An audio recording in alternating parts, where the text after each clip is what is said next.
How are you doing, guys? It's 24 Flame Swagger, and today we will be discussing about my NASCAR 2021 schedule idea for this year. Okay, for starting off with race 1, I would put Daytona as the first race, although there are rumors that Daytona will not be the first race, but honestly, in my opinion, I think Daytona should still be the first race because it is a very big tradition into our NASCAR schedule and some action-packed racing. And also, not to mention, we have been doing this for a really long time.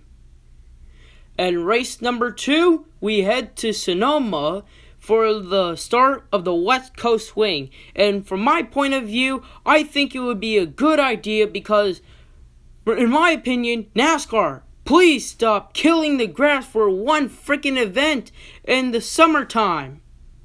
Okay, now moving on to race number 3, we head to ISM in the nighttime. So this will be the first night race in the schedule for the 2021 schedule. And honestly, short tracks with nighttime, I think that would be a pretty good, impressive thought to the schedule. And then for race number 4, we head to Las Vegas as the end of the West Coast Swing. As you might know, that Fontana is not in there. I will talk about that later. But then race number 5, we head to Homestead, Miami, just like the 2020 schedule says, as to move up one date from Atlanta, where it is right now, and so I don't think there would be a problem for moving it up just one day. And then for race number 6, we head to Atlanta Motor Speedway due to the I think, in my opinion, it would be a good place to move Atlanta down a few spots because to the cold weather conditions for race number 2, I think it would be a good improvement for NASCAR.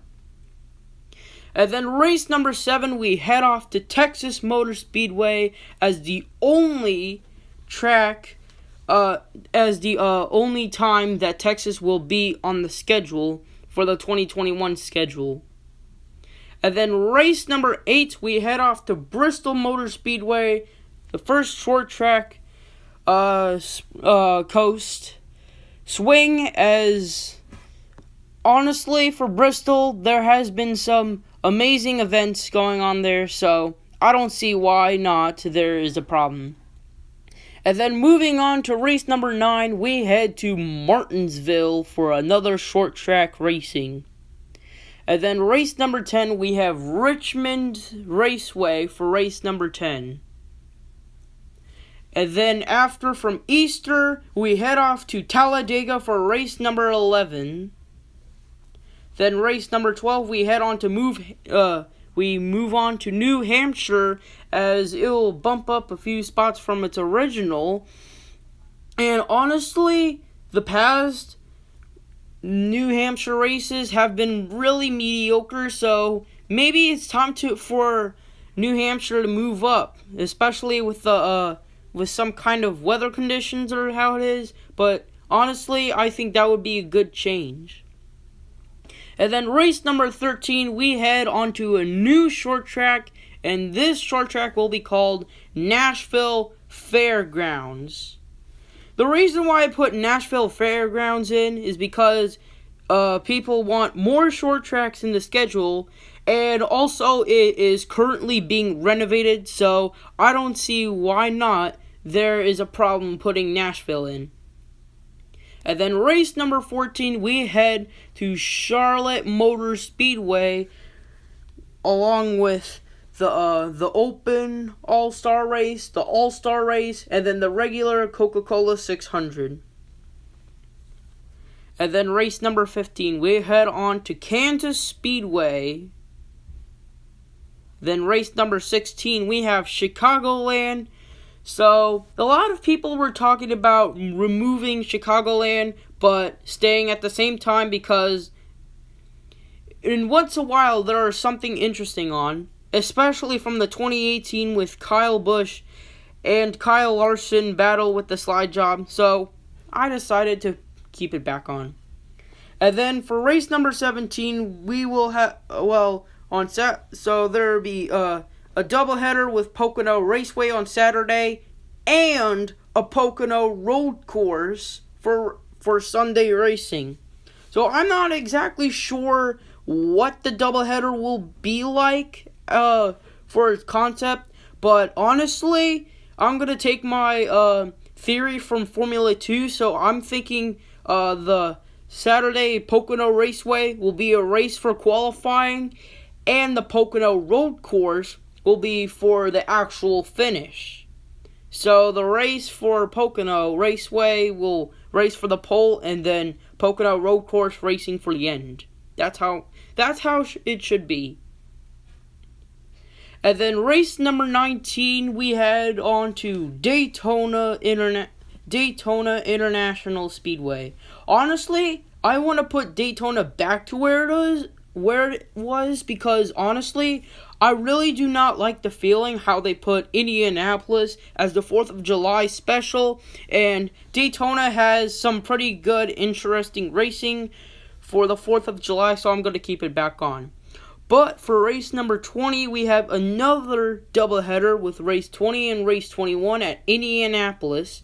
And for race 21, just like the same theory for Pocono, we will have Indianapolis road course, as I heard from NASCAR that the Xfinity Series will run some practice laps to see if it could fit into the schedule, and also for the Cup schedule. So why not put Indianapolis road course as another road course into the schedule? And then race number 22, we head on to Dover Speedway. It has bumped up from the 2020 schedule, from race 25 to race 22. And then race 23, we head on to Gateway Speedway. As honestly, in my opinion, I think Gateway Motor Speedway is definitely ready for the NASCAR Cup Series. And then race number 24, we head over to Watkins Glen. And then race number 25, Kentucky has bumped down from its original spot and will be marked as race 25. And then race 26, as the cutoff before the playoffs, will be Iowa Speedway. In my opinion, Iowa Speedway would be perfect for the NASCAR Cup schedule. And then in race number 27, we'll have Darlington Raceway, as it is supposed to be in the 2020 schedule. But in my opinion, I really, please NASCAR, do not put playoff colors on patriotic schemes. And then race 28, we head on to Richmond Raceway. And then for race number 29, the end of round of 16, we have Bristol Motor Speedway, as it will be the cutoff. Honestly, as a short track being the cutoff for a round in the playoffs would be a pretty good idea. And then race 30, we head on to Las Vegas Speedway, as it will replace Dover Raceway, so Dover will no longer be in the playoffs and is no longer the start of the playoffs. And then race number 31, I decided to bump up Kansas a little bit and put it as race 31, just 1 week ahead of its old schedule. And then race number 32, the end of the round of 12, we head on to the Charlotte Roval.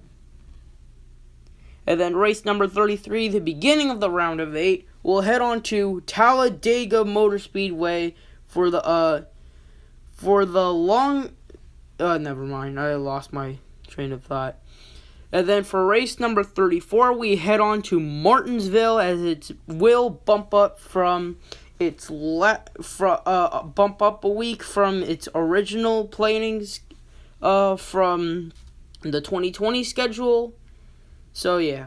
And then in race number 35, we have Fontana. So I decided to put a super speedway from very early on in the season all the way down to the playoff for round of 8. And then for the last race of the schedule, I will put ISM as the round of 4, just like how it would be in the 2020 schedule. So discussing with Fontana, honestly, I think why not to put Fontana as a super speedway to end of the round of 8, because I believe racing will be more interesting there in the playoffs and have some excitement. Okay, so that wraps up the video of my NASCAR 2021 schedule ideas. I hope you take notice of these ideas, and possibly it will be into the NASCAR 2021 schedule. So, see you next time, everybody, and tune in for more videos.